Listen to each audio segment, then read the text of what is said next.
सदियों की ठंडी बुझी राख सुबह उठी है, मिट्टी सोने का ताज पहन इठलाती है।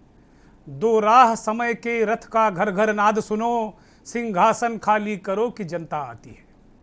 राष्ट्रकवि रामधारी सिंह दिनकर की ये लाइनें अक्सर आपको सुनने को मिलती हैं तमाम आंदोलनों में, और तमाम जो राजनेता अपने भाषण की शुरुआत दिनकर जी के इस जो इनकी कविता का ये अंश है इससे शुरू करते हैं। राष्ट्रकवि रामधारी सिंह दिनकर का आज जन्मदिन है। के न्यूज़ की परिवार की तरफ से, दर्शकों की तरफ से बहुत बहुत विनम्र श्रद्धांजलि उनके चरणों में। और एक ऐसा राष्ट्रकवि, एक ऐसा नायक जिन्होंने उनको कांग्रेस ने सांसद बनाया था। जवाहरलाल नेहरू के बहुत करीब थे दिनकर जी, और उसके बाद भी राज्यसभा में उन्होंने नेहरू के खिलाफ ही मोर्चा खोल दिया था। और वो नेहरू ही थे कि दिनकर मुस्कुराकर दिनकर जी की बात को उन्होंने बहुत एक सामान्य तौर पर उन्होंने लिया, और जिन मुद्दों पर उन्होंने अब अपने आप को इंगित किया था चीज़ों को लेकर, ये दिनकर जी की तस्वीर है, बहुत युवा अवस्था की तस्वीर है। तो ऐसे महान कवि, ऐसे महान चिंतक, विचारक रामधारी सिंह दिनकर का जन्मदिन है। जन्मदिन दिनकर जी का है, लेकिन एक दुखद खबर दिनकर परिवार से भी। उनके भतीजे और ऑल इंडिया रेडियो के जाने माने समाचार वाचक रामानुज प्रसाद सिंह का आज निधन भी हो गया। दुखद खबर। ये तस्वीर रामानुज प्रसाद सिंह की है। रेडियो के उस दौर में, ऑल इंडिया रेडियो के उस दौर में जो लोग रेडियो पर समाचार सुनते रहे हों, उन्हें इंदु वाही और रामानुज प्रसाद सिंह का नाम कंठस्थ है। अक्सर वही रामानुज प्रसाद सिंह आज हमारे बीच से चले गए।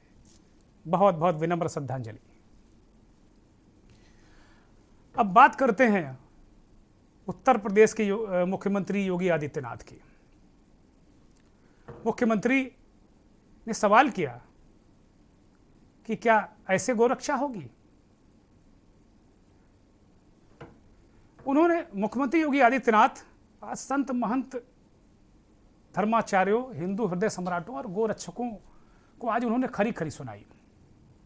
योगी ने कहा कि कोरी भाषणबाजी से गोरक्षा कैसे होगी। गाय का दूध आप पिएं और गायों को सड़क पर छोड़ दें, ये नहीं चलेगा। वह गोरखपुर में जो गोरक्ष पीठ है, जिसके वो महंत हैं, वहाँ आज गोरक्ष पीठ में वो योगी आदित्यनाथ थे, और मौका था ब्रह्मलीन महंत दिग्विजयनाथ और अपने उनके गुरु अवैधनाथ जी के श्रद्धांजलि समारोह का। श्रद्धांजलि समारोह का एक पूरा सप्ताह चल रहा है, कथा सप्ताह चल रहा है। योगी जी ने झकझोरा, संत समाज को झकझोरा, धर्माचार्यों, महंतों, संतों, हिंदू रक्षकों, और वो जो गोरक्षक हैं, जो अक्सर उनकी खबरें आती हैं कि उन्होंने किसी को लिंच कर दिया, किसी को पीट दिया, कहीं कोई ऐसी घटना कर दी जिसमें सरकार, पार्टी सब असहज हो जाती है। ऐसे लोगों को इन चुनाव के मौके पर मठ से, जिस मठ के वो महंत हैं, उस मठ से योगी आदित्यनाथ ने संतों के लिए संदेश गोरक्ष पीठ के पीठाधीश्वर और महंत के रूप में, हिंदुओं के जो गोरक्षा के लिए काम करने वाली संस्थाओं, संगठनों, गोरक्षकों, संतों, महंतों, धर्माचार्यों, उनके लिए एक महंत के रूप में एक संदेश। और जो गोरक्षा के नाम पर सिर्फ कोरी बयानबाजी करते हैं, जगह जगह कहीं ऐसा कुछ कर गुजरते हैं इससे सरकार की स्थिति असहज हो जाती है, उनको भी एक कड़ा संदेश है कि भाषणबाजी मत करिए, ये जबान मत चलाइए। सिर्फ जबान चलाने से काम नहीं चलेगा, असली में आपको गोसेवा करनी पड़ेगी। मुझे लगता है कि चुनाव के ऐन मौके पर मुख्यमंत्री योगी जी का यह बयान बेहद महत्वपूर्ण है, बेहद महत्वपूर्ण है। शायद यही वजह है कि आज इस महत्वपूर्ण विषय को हम लेकर आए कि क्या भाषणों से होगी गोरक्षा ये विषय है। आज जो मंथन का जो मुख्य विषय है वो आज यही है कि क्या भाषणों से होगी गोरक्षा, क्या भाषणबाजी से गोरक्षा होगी? ये बहुत बड़ा सवाल है। और जो बात आम आदमी कहता है, जब सड़कों पर गायें वाहनों से टकराती हैं, गायों की मौत हो जाती है या गायों से टकराकर कोई वाहन दुर्घटनाग्रस्त हो जाता है, उसके बाद एक आम तौर पर जो एक आम शहरी, एक आम ग्रामीण व्यक्ति के मुंह से यही निकलता है कि ये दूध दुहकर छोड़ देते हैं, दूध मेरा और गाय सड़क की। ये दोनों बातें कैसे चलेंगी? नहीं चलने वाली। ये बहुत बड़ा अहम सवाल है। बुंदेलखंड के सड़कों पर आप देख लेंगे गायों का हुजूम, गौ माता सड़क पे अक्सर वाहनों से कुचल कुचल कर। हमारे पास उत्तर प्रदेश के कोने कोने से अक्सर इस तरह की खबर आया करती है कि गौ माता को वाहन कुचल गया, कोई वाहन टकरा गया, कई लोगों की मौत हो गई। ये बहुत बड़ी समस्या है। और इसी समस्या से और जोड़कर हम देख रहे हैं कि जो अन्ना जानवरों की समस्या है उसको लेकर भी यही समस्या की जड़ है। चारों तरफ उन्होंने, योगी आदित्यनाथ ने एक मुख्यमंत्री के रूप में और तमाम जो उनके दायित्व हैं उसके रूप में एक बहुत महत्वपूर्ण संदेश दिया है। और ये जरिए सरकार, जरिए संगठन, जरिए धर्माचार्य, ये नीचे तक जाएगा। योगी जी ने गोरक्षपीठ में क्या कहा, सुनिए। आज की प्रातःकालीन सत्र की मुझे अफसोस है, एक भी धार्मिक स्थान ने अब तक हम लोगों से एक भी गाय सरकार से नहीं ली और वे इस प्रकार की व्यवस्था के साथ जोड़ने में रुचि नहीं ले पाते, जबकि मूल काम धार्मिक और सामाजिक संस्थाओं का होना चाहिए था। और इसलिए मेरी अपील होगी, धर्म की रक्षा तब होगी जब हम उनके मूल को समझने का प्रयास करें, उन मूल्यों को समझने का प्रयास करें। गोरक्षा भाषणों से नहीं, गोरक्षा के लिए हमें गौ माता के प्रति उस प्रकार के श्रद्धा का भाव, अपने स्तर पर जितनी व्यवस्था कर सकते हैं उसको तो हम आगे बढ़ाएं, लेकिन शासन स्तर पर भी अगर कुछ प्रयास हुए हैं तो उसको भी अगर हम अपने साथ जोड़ करके और अच्छे ढंग से उसको आगे बढ़ा देंगे तो मुझे लगता है कि गोरक्षा भी होगी। उन्होंने बहुत बहुत महत्वपूर्ण बात कही। और योगी जी का जो भाव भंगिमा है ना, उसको आप देखिए किस तरीके से उन्होंने मुस्कुराकर इस बात को कहा। जो श्रद्धांजलि समारोह चल रहा था दिन में आज, उसमें देश भर से, तमाम पीठों से, तमाम महंत, आचार्य, धर्माचार्य, संत, महंत, बड़ी संख्या में लोग एकत्र हुए थे गोरखपुर के गोरक्षपीठ में। वहां पर इस मंच से योगी जी ने सोचा कि इससे बढ़िया और मंच क्या हो सकता है, और उन्होंने एक महंत के रूप में अपनी बातें रखी, उत्तर प्रदेश के मुखिया के रूप में अपनी बातें रखी, और बहुत मुस्कुराकर उन्होंने कहा कि 6 लाख गायें सरकार की निराश्रित गौशाला में हैं। बहुत सारे लोग गायों को ले गए हैं, लेकिन संत, महंत, धर्माचार्य, धार्मिक संस्थाएं, सामाजिक संस्थाएं, एक भी व्यक्ति नहीं आया कि किसी निराश्रित गाय को गोद ले लें, जबकि दूध आप ही पिएंगे या संस्था के लोग पिएंगे। अगर कोई संत महंत लेता तो उनके जो चेले और भक्त दूध पिएंगे, महंत जी खुद भी पिएंगे। ये स्थिति है। और उन्होंने गाय के दूध की, गाय की महिमा बताई। उन्होंने कहा कि जो अभी आप श्रद्धांजलि सभा के बाद जो प्रसाद प्राप्त करेंगे ना गोरक्षपीठ में, वह प्रसाद भी गोबर से जो ऊर्जा जनित हुई है ना, उससे बना हुआ है। एक अद्भुत ऊर्जा का केंद्र है गाय। ये दृश्य आपको आज योगी जी ने ये पूरा जो एक खाका खींचा वहां पे और ये बताया। साथ ही उन्होंने गाय की बात की, संस्कृत और संस्कृति की भी बात की। उत्तर प्रदेश में संस्कृत टीचरों की नियुक्ति को लेकर तमाम बार बातें आई हैं। संस्कृत टीचरों की बहुत भारी कमी है, इस वजह से संस्कृत विद्यालय बंद हो रहे हैं। आज ये भी इस विषय पर भी बात करने का मुख्यमंत्री को उचित अवसर लगा और उन्होंने आज इस विषय पर खुलकर बात की। उन्होंने कहा कि जो भर्ती करने की व्यवस्था है ना, अगर उससे हमने भर्ती कर दी तो नष्ट हो जाएगा संस्कृत विद्यालय, संस्कृत नष्ट हो जाएगी। उन्होंने संदेह किया कि जो सरकारी व्यवस्था से लोग भर्ती होंगे उन पर भरोसा करने लायक मसला है नहीं संस्कृत के मामले में।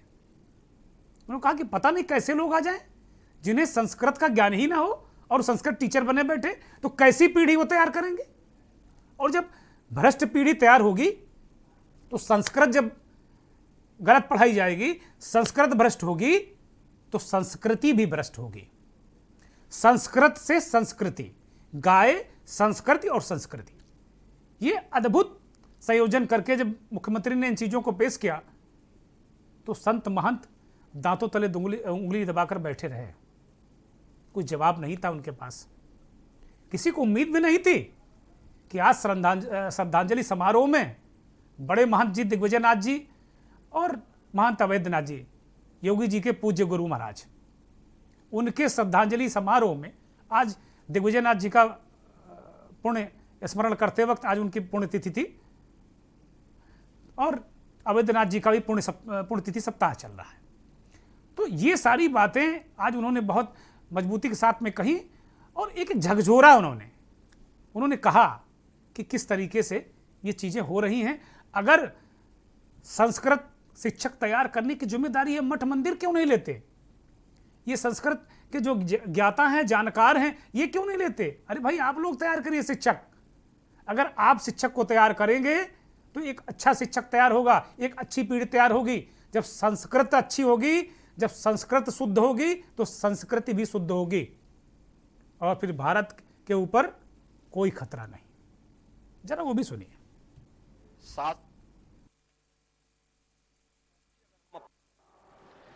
कि हर धार्मिक पीठ अपने यहाँ संस्कृत विद्यालय खोले, सरकार उसमें सहयोग करेगी। और हमने तभी तमाम संस्थाओं को कहा कि देखिए, शिक्षकों की तैनाती, संस्कृत के शिक्षकों की तैनाती आप करिए, लेकिन योग्यता को आधार बनाइए। लेकिन योग्यता कौन देगा? योग्यता तो मुझे लगता है कि संस्कृत के विश्वविद्यालय को, संस्कृत के संस्थानों को और आश्रमों को ही देना होगा। आश्रम अगर योग्य लोग, योग्य आचार्य दे दे तो संस्कृत की दुर्गति नहीं होगी। अयोग्य व्यक्ति संस्था को नष्ट जरूर कर देगा और मुझे लगता है कि उसके आने से संस्कृत की और भी दुर्गति होनी है और संस्कृत की ही नहीं, संस्कृति की भी और भी दुर्गति होगी। इसलिए अयोग्यता से अच्छा है कि योग्य व्यक्ति को तराशने का कार्य और हर एक संस्था को इस जिम्मेदारी को अपने ऊपर लेना होगा। तब केवल सरकार के भरोसे योग्यता को तराशने का कार्य नहीं होगा, बल्कि हमारा हर धर्माचार्य, हर पूज्य संतजन अगर इस गुरुतर दायित्व का निर्वहन अपने ऊपर कर ले तो मुझे लगता है कि संस्कृत और संस्कृति दोनों की भी रक्षा होगी, गोरक्षा भी होगी। योगी जी ने बहुत विनम्र भाव से कहा कि भाई ये गुरुतर दायित्व तो संस्कृत शिक्षकों को तराशने का गुरुतर दायित्व उठाएगा कौन? आप ही उठाएंगे। धर्माचार्य जो सवाल उठाते हैं, जो कहते हैं कि संस्कृत भ्रष्ट हो रही तो संस्कृति भ्रष्ट हो रही। सरकारी भरोसे, सरकार के भरोसे इतना महत्वपूर्ण कार्य हम छोड़ नहीं सकते। अकेले सरकार का काम नहीं है ये, समाज का निर्माण तो आपका काम है। जैसा समाज बनेगा वैसा परिणाम मिलेगा। पूज्य महंत दिग्विजयनाथ ने उनके बारे में एक छोटी सी उनकी जीवन महिमा है वो योगी जी ने बताई और कहा कि 1932 में उन्होंने महाराणा प्रताप स्कूल की स्थापना की थी सिर्फ इसलिए कि उनके स्कूल के शिक्षक को षड्यंत्र करके स्कूल से बाहर कर दिया गया था। वो योग्य शिक्षक थे, इसलिए उनको पुनः स्थापित करने के लिए पूज्य महंत दिग्विजयनाथ जी ने महाराणा प्रताप स्कूल की स्थापना कर दी, जो आज महाराणा प्रताप शिक्षा परिषद बन चुका है, एक वट वृक्ष बन चुका है। कम से कम 50 से अधिक संस्थाएं महाराणा शिक्षा परिषद के अंतर्गत चलती हैं। जरा सुनिए कि किस तरीके से संस्कृत और संस्कृति और पूज्य महाराज जी को उन्होंने कनेक्ट किया।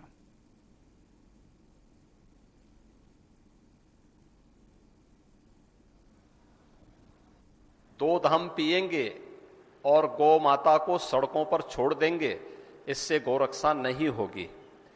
सरकार सहयोग कर रही है, सरकार ने 3 प्रकार की व्यवस्थाएं वर्तमान में संचालित की है निराश्रित गौ आश्रय स्थल की।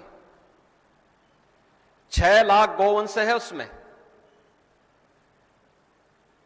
जिसमें सरकार उनके रहने खाने सारी व्यवस्था कर रही है। दूसरा, गौवंश की सेवा के लिए सहभागिता योजना। सहभागिता योजना के अंतर्गत अगर कोई किसान अपने घर में 4 गौवंश को रखेगा उन निराश्रित गौ आश्रय स्थल का, तो हर गाय का हर महीने 900 रुपए सरकार उसको उपलब्ध कराएगी। यानी 4 गाय का 3600 रुपए हर महीने उस किसान को केवल सरकार की तरफ से मिली। गौ सेवा का पुण्य भी मिलेगा और साथ साथ 3600 रुपए हर महीने उस परिवार को प्राप्त होंगे। दूध उसका होगा, सब कुछ उसका होगा। और तीसरा, हम लोगों ने व्यवस्था चलाई है कुपोषित माताओं के लिए, कुपोषित बच्चों के लिए, कि निराश्रित गौ आश्रय स्थल से एक एक गाय उन परिवारों को देकर के हर गाय का पालन पोषण के लिए भी 900 रुपए हर महीने। योगी जी ने बताया कि भाई हम 3-4 तरीके की योजनाएं चला रहे हैं बतौर मुख्यमंत्री। एक निराश्रित गाय, 6 लाख निराश्रित गाय गौशालाओं में हैं, निराश्रित गौशाला जो सरकार चलाती है। एक दूसरी योजना है कि गोपालन की, जिसमें किसान को हम 4 गायें तक देते हैं और प्रत्येक का 900 रुपया प्रतिमाह देते हैं। अगर कोई किसान इन 4 गायों को जो निराश्रित गायें हैं, जो निराश्रित गौशालाओं उनसे ले जाता है, तो दूध, गोबर और जितने प्रोडक्ट हैं वो उसके हैं। सरकार 900 रुपया प्रति गाय दे रही है, यानी 3600 रुपया उसके घर आ जाएगा। चारा वारा जेब से देना नहीं पड़ेगा। ये एक बहुत महत्वपूर्ण उन्होंने बात बताई। दूसरा, उन्होंने कहा कि एक योजना ये है। दूसरी जो महत्वपूर्ण योजना ये है कि जो कुपोषित माताएं हैं, जो कुपोषित बच्चे हैं, उनके पोषण के लिए भी हम निराश्रित गौशालाओं से गायें दे रहे हैं। उनको भी 900 रुपये प्रति गाय मिल रहा है। तो गायों का दूध पीकर मां और बच्चा सुपोषित हो जाए और साथ में बाकी उसकी आर्थिक आमदनी भी हो सकती है। तो कितनी सारी बातें बताई। मंच पूज्य दिग्विजयनाथ जी और पूज्य अवैधनाथ जी की श्रद्धांजलि समारोह का था, लेकिन योगी जी ने बहुत सारी बातें कही जो शायद पूरे 4.5 साल के कार्यकाल में अपने उन्होंने नहीं कही। आज उन्होंने बहुत मजबूती के साथ में संत समाज को और उन सारे लोगों को झकझोरा जो गोरक्षा की केवल जुबानी बातें करते हैं, बहुत बड़ी बातें करते हैं। अक्सर सोशल मीडिया पर बहुत सारे के वीडियो डालते हैं, कभी लिंचिंग करते नजर आ जाते हैं, कभी लोगों को पीटते नजर आ जाते हैं। ऐसे लोगों को मुख्यमंत्री ने कड़ा संदेश दिया है और धर्माचार्यों को झकझोरा है। जो भगवा वस्त्र पहन के साधना करने वाले लोगों को कहा कि असली काम आपका ये गौ सेवा आप करिए ना। आपने नहीं की गौ सेवा, आपने एक भी गाय नहीं ली। बहुत बेबाकी के साथ में कह दिया योगी जी ने। क्या बात है। एक ब्रेक पर जा रहे हैं और ब्रेक से लौटेंगे तो एक आपको समीकरण बताएंगे। दूध हम पिएंगे और गौ माता को सड़कों पर छोड़ देंगे।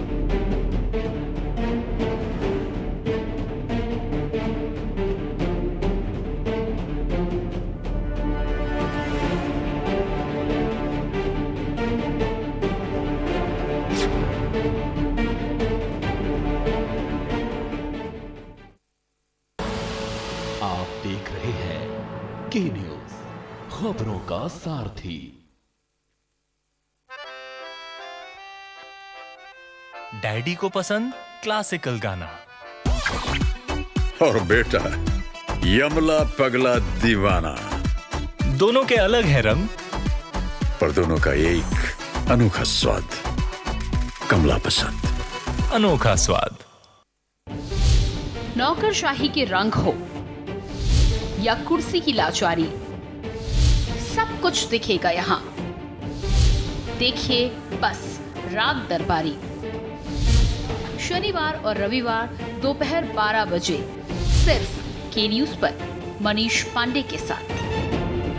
सुबह के लिए उड़ चला गैरों की ज़मीं पर, खुशबू अपने पन की ढूंढता। और दूर कितना भेजा? इस जुबान से दूर ना जा पाओगे। विमल, बोलो जुबान केसरी। जुबान के लिए उड़ चला गैरों की जमीन पर, खुशबू अपने पन की ढूंढता और दूर कितना भी जा, इस जुबान से दूर ना जा पाओगे। विमल, बोलो जुबान केसरी। जुबान के लिए उड़ चला गैरों की जमीन पर, खुशबू अपने पन की ढूंढता और दूर कितना भी जा, इस जुबान से दूर ना जा पाओगे। विमल, बोलो जुबान केसरी। अब बात करेंगे धर्म प्लस जाति बराबर गुलामी। आप कहेंगे ये क्या समीकरण बता रहे हैं, तो गणित का मसला है। गणित में इस तरह के समीकरण होते हैं। हाँ, ये समीकरण आज मुख्यमंत्री योगी आदित्यनाथ ने उसी गोरक्षपीठ में उत्तर प्रदेश के और देश के करोड़ों करोड़ लोगों को ये समीकरण के जरिए एक संदेश दिया। पिछले कई दिनों से उत्तर प्रदेश के कई इलाकों में जाति और धर्म को लेकर अलग अलग जातियों के लोग कहीं मेरा महापुरुष तेरा महापुरुष करते थे। राजा भोज को लेकर, कभी महाराज सुहेलदेव को लेकर, कभी जाट सम्राट महेंद्र प्रताप सिंह को लेकर, इस तरह की तमाम बातें हो रही थी। पश्चिमी उत्तर प्रदेश में भी योगी जी ने लगातार इस बात की मजम्मत की और पुरजोर होकर कहा कि जाति और धर्म के खांचे में अगर हम बटे तो बहुत मुश्किल होगी। आज उन्होंने गोरक्षपीठ में एक समीकरण बताया और उन्होंने गहरी चोट की, जातिवादी राजनीति पर उन्होंने गहरी चोट की। पूज्य महंत दिग्विजय नाथ का हवाला दिया और उन्होंने कहा कि ब्रह्मलीन महंत जी कभी भी संप्रदायवादी और जातिवादी नहीं थे और उन्हीं का यह मठ है गोरक्षपीठ। पूज्य महाराज जी ने किस तरीके से समरसता के लिए काम किया और आगे किस तरीके से चीजें चलनी चाहिए, एक संदेश, एक संकेत जाता है। पहले महाराज जी के बारे में, दिग्विजय नाथ जी के बारे में योगी जी ने क्या कहा वो जरा सुनिए।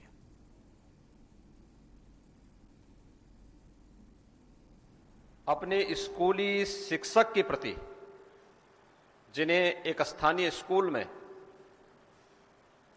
से विवाद के कारण निकाल दिया गया था, नौकरी से बाहर कर दिया गया था, अपने स्कूली गुरु के लिए, उनके सम्मान की रक्षा करने के लिए उन्होंने 1932 में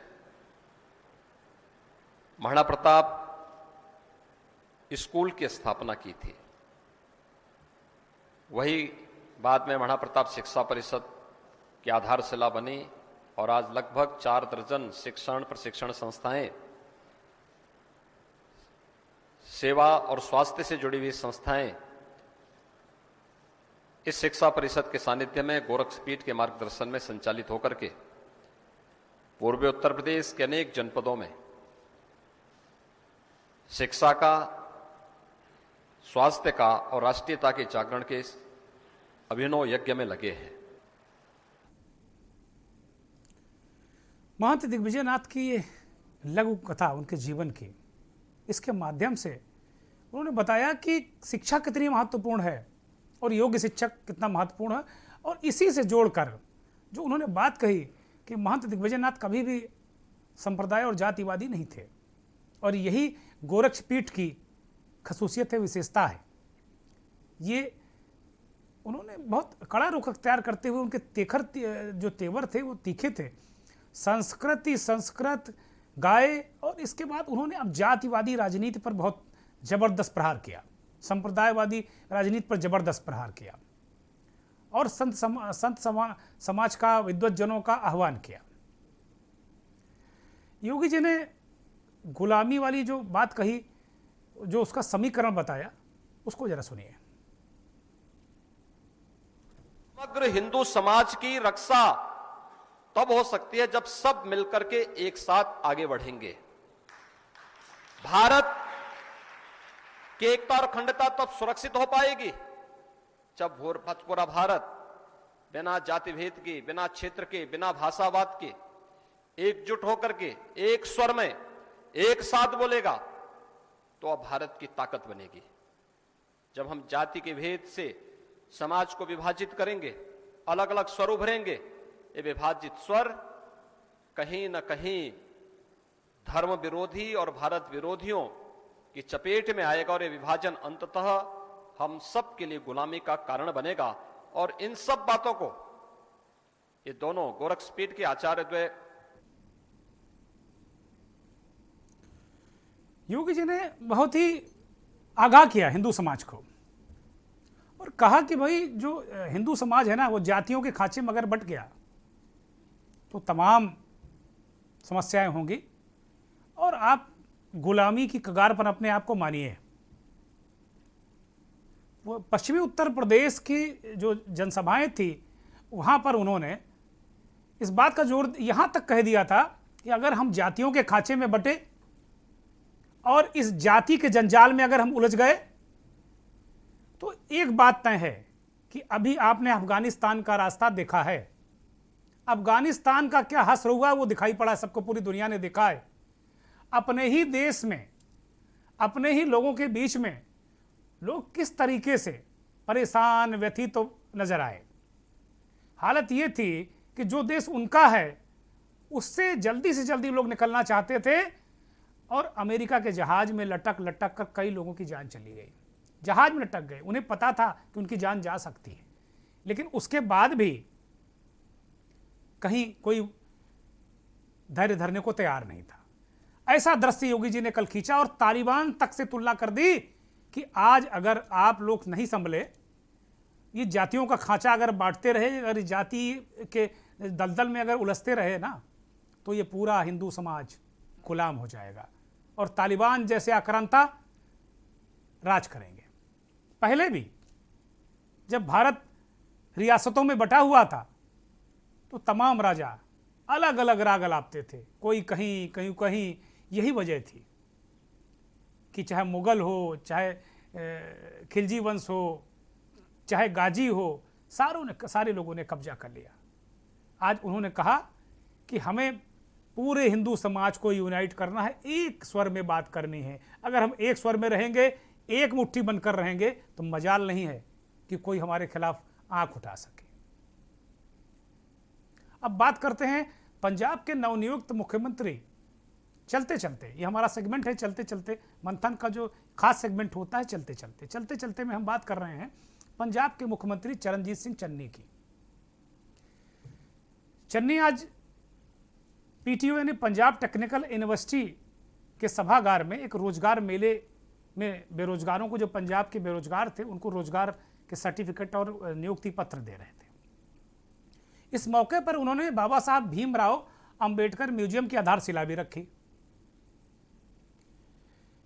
और उसके इस पूरे कार्यक्रम के बाद एक सांस्कृतिक कार्यक्रम था जो पंजाब का लोक नृत्य, भांगड़ा और गिद्दा जो पंजाब का लोक नृत्य होता है, उस नृत्य में एक आम आदमी की तरह उन्होंने शिरकत की।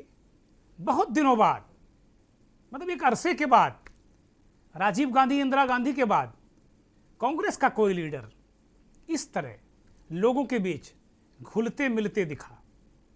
ये देखना बेहद सुखद था कि एक आम आदमी जब सीएम बनता है ना, तो इस तरह के दृश्य नजर आते हैं। बहुत बहुत धन्यवाद। और इस वीडियो के साथ आपको छोड़े जाते हैं। और ये जरा आप संगीत भी बड़ी गौर से सुनिएगा। ये मुख्यमंत्री हैं जो बिल्कुल लोक कलाकारों के साथ थिरक रहे हैं। बस जितने भी हमारे बड़े नेता हैं ना, जो बड़े पदों पर बैठे हैं ना, अगर वो आम हो जाए ना खास से, तो बात ही बन जाए। नमस्कार।